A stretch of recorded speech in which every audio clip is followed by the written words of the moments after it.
Infertility problem ఉన్న వాళ్ళకి, pregnancy plan చేసే వాళ్ళకి తొందరగా ప్రెగ్నెన్సీ రావడానికి ఏం ఫుడ్ తీసుకోవాలి? సో ఈ సందేహం అందరికీ ఉంటుంది. So what can be eat? ఇప్పుడు నేను చెప్పబోయే ఫుడ్ తీసుకుంటే ఎగ్ క్వాలిటీ, స్పర్మ్ క్వాలిటీ మంచిగా ఉంటుంది. అలాగే కొన్ని ఫుడ్స్లో ఒమేగా 3 ఫ్యాటీ యాసిడ్స్ అనేది లభిస్తుంది. అలాగే మైక్రో న్యూట్రియంట్స్ ఇవన్నీ ఉండడం వల్ల స్పర్మ్ హెల్త్, ఎగ్ హెల్త్, అలాగే ఎండోమెట్రియంలో రిసెప్టివిటీ అంటే ఇవన్నీ తినడం వల్ల ఒకవేళ ఏర్పడిన ఎంబ్రియో అతుక్కోవడానికి సహాయపడుతుంది. సో ఆ ఫుడ్ ఏంటిది? ఫస్ట్ అండ్ ఫార్మోస్ట్ అవకాడో అనేది it is very good for health. అందులో వైటమిన్ ఈ మంచిగా ఉండడం వల్ల, అలాగే కొన్ని మైక్రో న్యూట్రియంట్స్ ఉండడం వల్ల ఎగ్ హెల్త్ అండ్ స్పర్మ్ హెల్త్కి అది చాలా యూస్ఫుల్ ఉంటుంది. Second, nuts.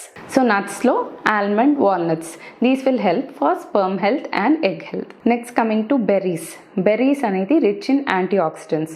So antioxidant rich food తీసుకోవడం వల్ల స్పర్మ్ అండ్ ఎగ్కి డ్యామేజ్ అవ్వకుండా చూసుకుంటుంది. అలాగే పొర కూడా హెల్తీగా ఉండేటట్టు చూసుకుంటుంది. సో బెర్రీస్లో స్ట్రాబెర్రీ కానీ, రాస్బెర్రీ కానీ, క్రాన్బెర్రీ కానీ, blueberry, so all types of berries అనేది తీసుకోవడం మంచిది. Next, seeds. సో సీడ్స్లో pumpkin seeds, sunflower seeds, flax seeds ఇవన్నీ తీసుకోవడం ఈ టైంలో మంచిది.